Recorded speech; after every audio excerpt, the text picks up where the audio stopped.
बोलो सतगुरु भगवान की जय।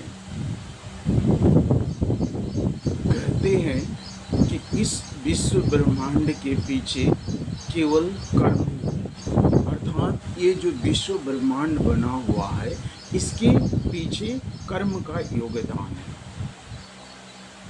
कर्म प्रधान विश्व करी राखा, जो जस करहि तस फल चाखा। जगत में, इस संसार में कर्म ही प्रधान है। कर्म पर ही हमारा जीवन निर्भर है और जो जैसा करता है उसको वैसा ही फल मिलता है। ये सिद्धांत है, ये सिद्धांत है ब्रह्मांड का।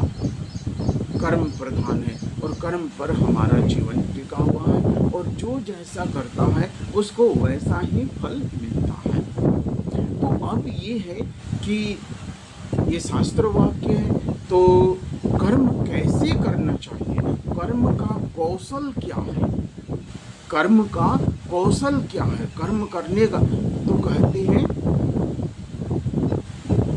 कर्म सुकौशलम योगः, कर्म का कौशल ही योग है, अर्थात कर्म का कौशल ही अध्यात्म है, कर्म का कौशल ही भक्ति है। कर्म को जब हम समर्पण कर देते हैं तो भक्ति बन जाता है। कर्म को जब हम समर्पण कर देते हैं तो आध्यात्मिक साधना बन जाती है। केवल कर्म को समर्पण से ही है। उसी कर्म को जो हम कर्म कर रहे हैं उसको अगर हम भगवान को अर्पित कर दें, भगवान को समर्पित कर दें, तो वह क्या हो जाता है, वह भक्ति हो जाता है, वो आध्यात्मिक साधना के रूप में परिणित हो जाता है। तो कर्म के विषय में शास्त्र क्या कहता है, तो कर्म के विषय में शास्त्र यह कहता है कि कर्म के शास्त्र के अनुसार ही हमें कर्म करना चाहिए। तस्मा शास्त्र प्रमाणम ते कार्य कार्य व्यवस्थित। कर्म करने की जो व्यवस्था है वो शास्त्र में दी गई है और मनुष्य को उसी के अनुसार कर्म करने चाहिए। तो और क्या कहते हैं, कहते हैं कर्मण्यो वाधिकारस्ते मा फलेषु कदाचन, अर्थात जीव को केवल और केवल कर्म करने का अधिकार है, केवल और केवल कर्म करने का अधिकार है। ये सिद्धांत है, ये शास्त्रों का सिद्धांत है। ये शास्त्र कहता है कि केवल और केवल, ये भगवद गीता में भगवान कृष्ण कहते हैं कर्मण्यो वाधिकारस्ते मा फलेषु कदाचन, अर्थात कर्म करने का अधिकार है, वो कर्म में स्वतंत्र है। जीव जो है वो कर्म करने में स्वतंत्र है लेकिन फल पाने में परतंत्र है। फल उसके अधिकार के बाहर है, कर्म उसके अधिकार के अंदर है। वो अच्छा भी कर सकता है, बुरा भी कर सकता है। तो ये शास्त्र अनुमति देता है कि वो कर्म करने में स्वतंत्र है। अब जब कर्म करने में स्वतंत्र है तो जैसा कर्म करेगा वैसा फल भी मिलेगा, जैसा कर्म करेगा वैसे ही फल को चखेगा।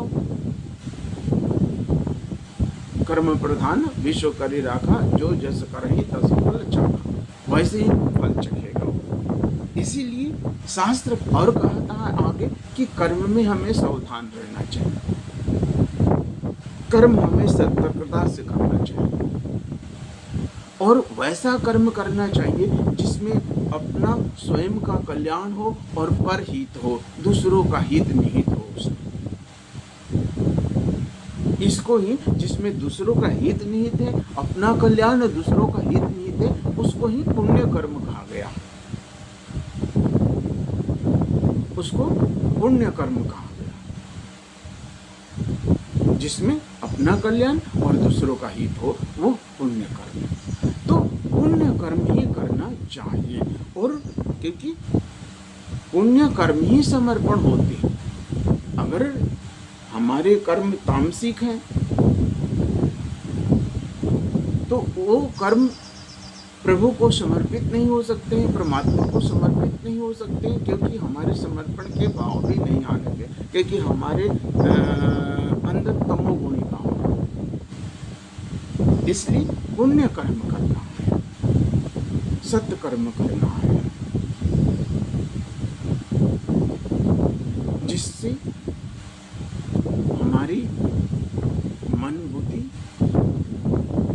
ठीक हो और मोक्ष को देने वाला कर्म हो, कल्याण को करने वाला कर्म हो। अब कहते हैं ये तो कर्म करने का शास्त्र की अनुमति हुई, जो शास्त्र कहता है कि कैसे कर्म करना चाहिए और इसका प्रमाण शास्त्र ही है। अब ये है कि यह संसार जो है, क्योंकि जब कर्म की बात आती है तो भाव की बात आती है, तो संसार को हम कैसे देखें, इस संसार को हम कैसे देखें। और कर्म में एक और बात आती है, कहते हैं कि कर्म में भाव कैसा होना चाहिए, तो कहते हैं कि नाथ सकल संपदा तुम्हारी, मैं सेवक तुम स्वामी। नाथ सकल संपदा तुम्हारी, मैं सेवक तुम स्वामी। इस भाव से हमें कर्म करना चाहिए कि ये जो संपदा है संसार में, जो कुछ भी है वह प्रभु का ही है, और हम तो यहाँ पर केवल सेवक हैं, और हमें सेवा भावना से कार्य करना चाहिए। ये इस भाव से कार्य करना चाहिए कि हम प्रभु का ही कार्य करें। इस भाव से हमें कार्य को करना चाहिए और ये भावना रखना चाहिए कि हम तो सेवक हैं, ये जो संपदा है ये तो प्रभु की है, परमात्मा की है, हम यहाँ सेवक है। तो ये भाव हमें रहना चाहिए। अब है कि संसार को कैसे देखें, तो कहते हैं कि यह संसार गुण और दोष से इसका निर्माण हुआ। ये जो पूरा ब्रह्मांड बना है ना, जीव जगत, स्थूल और सूक्ष्म दोनों है, जड़ और चेतन। जड़ चेतन गुण दोष में विश्व कीन करतार, संत हंस गुण गाएं परिहरि वारी। कहते हैं कि यह जो संसार है गुण और दोषों से बना, जड़ में चेतन में दोनों में ही गुण और दोष है। कोई भी व्यक्ति ऐसा नहीं है जिसमें गुण और दोष ना हो, कोई भी वस्तु ऐसी नहीं है जिसमें गुण के साथ साथ दोष ना हो। तो सब में गुण और दोष है।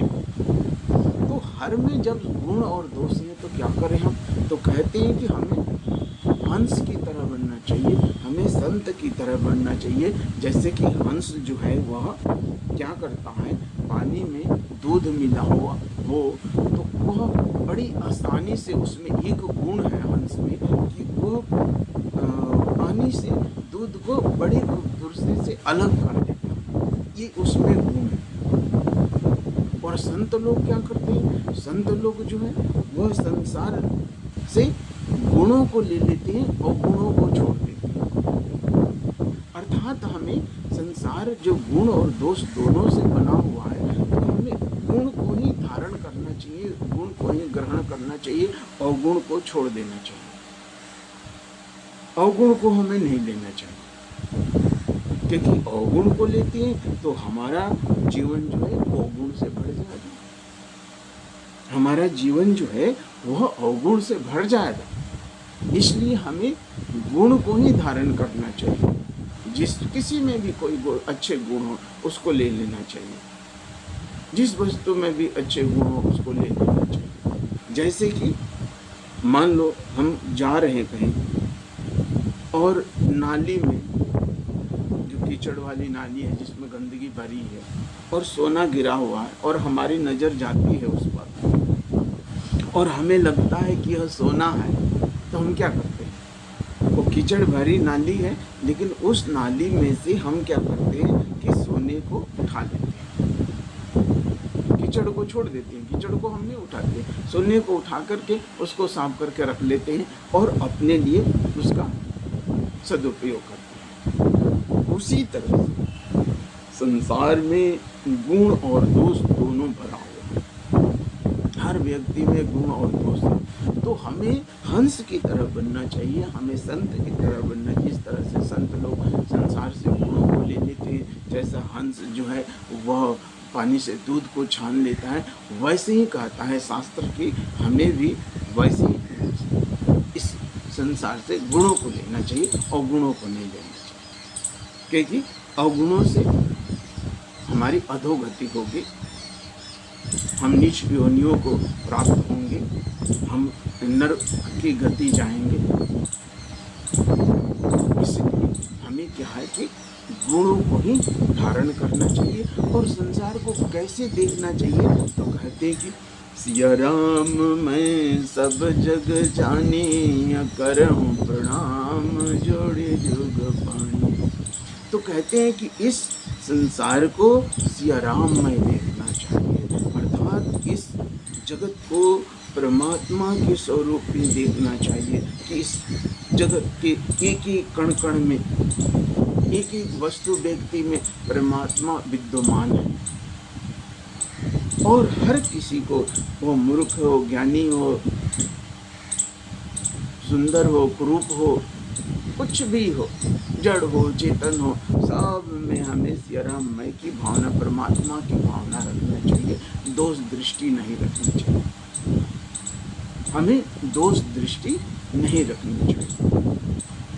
और जगत को परमात्मा वही हमारे प्रभु ही विभिन्न रूपों में हमारे सामने आ रहे हैं। वो जड़ में, चेतन में हमारे प्रभु ही विभिन्न रूपों में हमारे सामने आ रहे हैं। तो जगत को हमें सियाराममय देखना है, प्रभु के समान। और फिर क्या होगा, फिर हमारा जीवन राममय हो जाएगा, प्रभुमय हो जाएगा, हमारे एक एक अंग में प्रभु का वास हो जाएगा। जल्दी अनन्य चिंतन तो माँ जे जना पर्युपासते। अनन्य चिंतन जो बोलते हैं ना, वह यही है कि कण कण में प्रभु को देखना। जो कण कण में प्रभु को देखना, यही अनन्य चिंतन है। क्योंकि हम प्रभु का ही अंश है। ममेव वांसो जीव लोके जीव भूत सनातन। हम तो परमात्मा के ही सनातन अंश है। और हर कुछ, जो कुछ भी दिखाई दे रहा है ब्रह्मांड में, ये सब परमात्मा से आया हुआ है, ये परमात्मा से ही सृष्टि हुआ है। इसलिए इस जगत को हमें सियाराममय देखना है, इस जगत को हमें प्रभुमय देखना है। तो जैसी दृष्टि वैसी सृष्टि, जैसी दृष्टि होगी हमारी, सृष्टि वैसे ही दिखाई दे। अगर हम प्रभुमय, हमारी भावना है, दृष्टि हमारी प्रभुमय है, तो ये सारा संसार में कहीं दोष नहीं दिखाई देगा।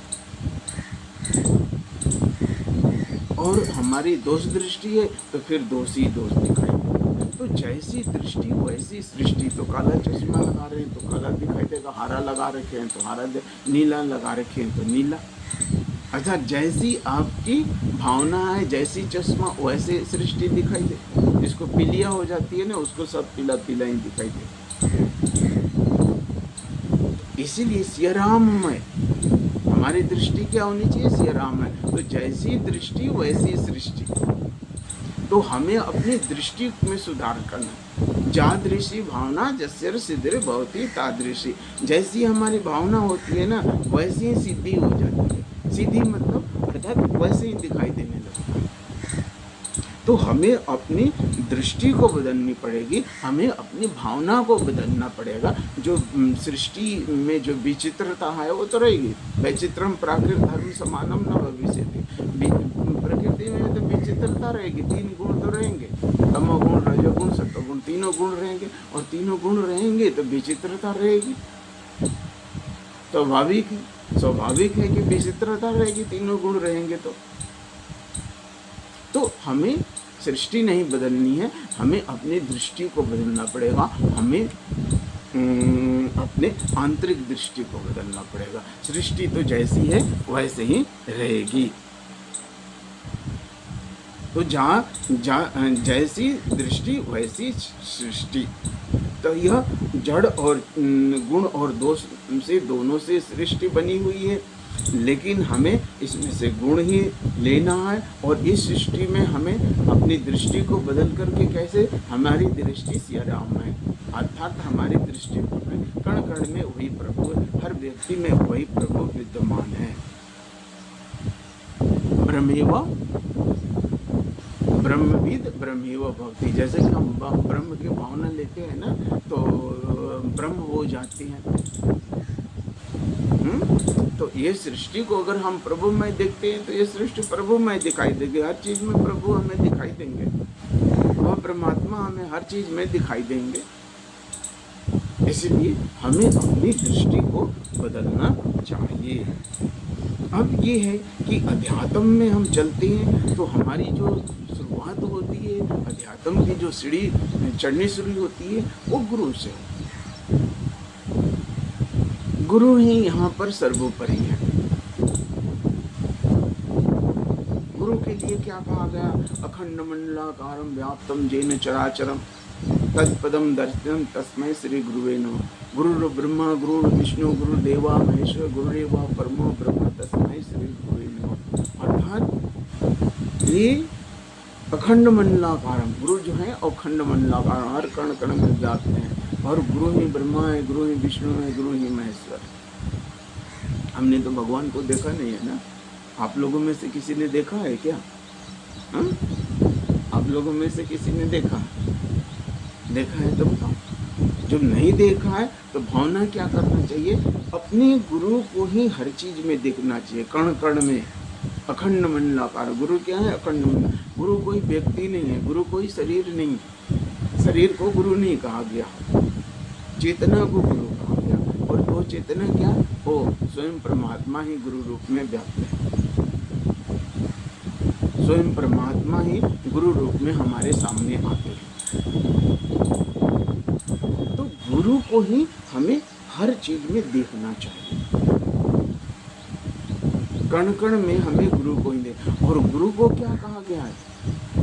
परमात्मा ने भी जब अवतार आते हैं तो वो भी गुरु को धारण करते हैं, अर्थात कि भगवान से गुरु श्रेष्ठ हैं। गुरु गोविंद दोनों खड़े, काको लागो पाँव, बलिहारी गुरु आपने गोविंद दियो बता। बलिहारी है गुरु को, गुरु की बलिहारी है जिन्होंने गोविंद को बता दिया। अर्थात गुरु ही श्रेष्ठ है। गुरु नहीं होते तो हमें गोविंद के बारे में पता नहीं चलता, हमें परमात्मा के बारे में मालूम नहीं होता। गुरु के कारण ही हम भगवान को जान पाए हैं, या हम भगवान को जानते हैं, या भगवान को जानने के लिए जो हम प्रोसेस में चलते हैं वो गुरु से ही हमें प्राप्त है। तो गुरु को यहाँ शास्त्रों में भी गुरु को भगवान से श्रेष्ठ माना गया, क्योंकि गुरु की सहायता से ही हम परमात्मा तक पहुँचते हैं, गुरु की सहायता से ही हम भगवान तक पहुँचते हैं। तो गुरु यहाँ पर श्रेष्ठ है। इसलिए गुरु को अखंड मंडलाकार, गुरु ब्रह्मा गुरु विष्णु, इस रूप में हमें देखना। ब्रह्मविद ब्रह्मेव भवति। तो जैसी भावना हम लेंगे वैसे हम हो। As you think so you become. ये जाप है ना, जो जाप हम करते हैं ना, इसका विज्ञान क्या है? जाप का विज्ञान है as you think so you become. जैसे आप सोचते हैं वैसे ही ब्रह्म की भावना अगर आप बार बार लेते हैं, परमात्मा की भावना बार बार लेते हैं, हर एक कण कण में परमात्मा की भावना ले रहे हैं, हर एक व्यक्ति वस्तु में परमात्मा की भावना ले रहे हैं, तो आप एक दिन वो ब्रह्म स्वरूप हो जाएंगे। ब्रह्मविद ब्रह्मेव भवति, ब्रह्म के स्वरूप हो जाएंगे आप में ब्रह्म के वो गुण आ जाएंगे। शरीर रहते हुए भी मानव शरीर में आप क्या हो जाएंगे? नर रूप हरि। मानव शरीर में आप हरि स्वरूप हो जाएंगे अगर हर चीज में आप ब्रह्म की भावना लेते हैं, परमात्मा की भावना लेते हैं। तो अध्यात्म का मुख्य भावना, हमारी भावना कैसी है, समझे ना। और यह जो जीवन मिला है, किस लिए मिला है? कहते हैं कि नर तन पाई विषय मन देहि, पलटी सुधाते सट विषय लेहि। यह नर्तन मिला हुआ है, यह विषय भोग के लिए नहीं मिला हुआ। और जो विषय भोगों में लगे हुए हैं वो कैसे लोग हैं? कहते हैं कि पलटी सुधाते सट विषय ले, वो अमृत को पलट करके विष को पी रहे हैं। वो लोग जो विषयों में ही लगे हुए हैं वो कैसे लोग हैं? वैसे ही हैं जैसे कि अमृत को फेंक करके और विष को धारण कर रहे हैं, विष को पी रहे हैं, मृत्यु को प्राप्त हो रहे हैं। विषयों में जाना मतलब मृत्यु को प्राप्त होना और सत्य को जानना। जब तक हम सत्य को नहीं जान पाएंगे तब तक हम मृत्यु को नहीं जीत पाएंगे। मृत्यु को जब भी जीत पाएंगे हम, जब हम सत्य को जान सकेंगे। सत्य के जानने से पहले हम मृत्यु को नहीं जीत सकते। तो यह जो जीवन मिला हुआ है, मानव जीवन, मानव योनि जो मिली हुई है, ये विशेष करके भगवत प्राप्ति के लिए मिली है। मानव योनि भगवत प्राप्ति के लिए मिली है, इसको विशेष रूप से हमें समझना होगा।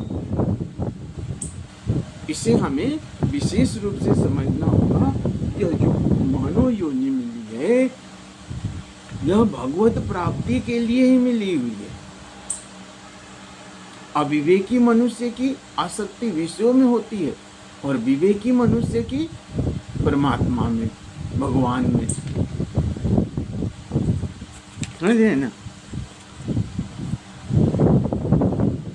जो अविवेकी मनुष्य है उसकी आसक्ति विषयों में होती है और विवेकी की परमात्मा में होती है। इसीलिए अविवेकी मनुष्य को देखे होंगे अधिक दुख पाता है, क्योंकि संसार जड़ भाव दुख का कारण है। जड़ की भावना लेते लेते मन भी एक दिन जड़ हो जाता है। जैसे कि परमात्मा की भावना लेने, ब्रह्म की भावना लेते लेते एक दिन जीव जो होता है वो शिव स्वरूप हो जाता है। ब्रह्म की भावना लेते लेते जीव जो होता है वो शिव हो जाता है। उसी तरह जड़ की भावना अगर हम संसार के विषय भोगों में है तो हमारा मन एक दिन जड़ हो जाए। इस बात को हमें समझना होगा। तो कर्म की जब हम बात करते हैं तो कर्म में मुख्य पाप और पुण्य कर्म आते हैं। पाप और पुण्य कर्म। तो पाप क्या है? कहते हैं कि जो करना चाहिए, अर्थात जो हमारा कर्तव्य है, जो हमारा कर्तव्य है करने का, उसको हमें करना चाहिए। और वो अपने कर्तव्यों को नहीं कर रहे हैं तो क्या होगा? पाप होगा। अर्थात जो करना चाहिए उसको नहीं कर रहे हैं तो वो पाप होगा, और जो नहीं करना चाहिए उसको कर रहे हैं तो भी पाप होगा। ऐसा नहीं, जो नहीं कर रहा है उसको कर रहे हैं तो पाप होगा, और जो करना चाहिए, जो हमारा कर्तव्य है, जो हमारी ड्यूटी है, जैसे माता पिता की ड्यूटी है अपने बच्चों को अच्छी शिक्षा देना, सतपथ पर चलाना, जो हमें संसार में कार्य मिला हुआ है उस कार्य को, कोई समाज का कार्य हो, कोई सरकारी पद पर हम हो, तो ईमानदारी से उस कार्यों को करने को ही कहते हैं, उसको कहते हैं पुण्य कार्य। अगर उस कार्य में हम थोड़ी सी भी कोताही करते हैं तो वो कार्य पाप बन जाएगा। अगर हम अपने कर्तव्यों को निष्ठा से, ईमानदारी से नहीं निभाते हैं तो वो पाप कार्य बन जाता है, वो पाप कार्य बन जाता है। तो आई बात समझ में? जो करना चाहिए उसको नहीं कर रहे हैं तो पाप बन जाएगा, और जो नहीं करना चाहिए उसको कर रहे हैं तो भी पाप बन जाएगा। समझे? तो ये है। और पुण्य कार्य क्या है? जो परहित हो, परहित सरसी धर्म नहीं भाई, जो परहित हो वो सारा के सारा पुण्य कार्य है, वो सारा के सारा पुण्य कार्य है। जो परहित वाला कर्म है वो क्या है? वो पुण्य कार्य। तो हमें ध्यान रखना चाहिए। देखो, हमारे जीवन में जो भी सुख और दुख आते हैं ना, उसमें मुख्य हमारे कर्म हैं।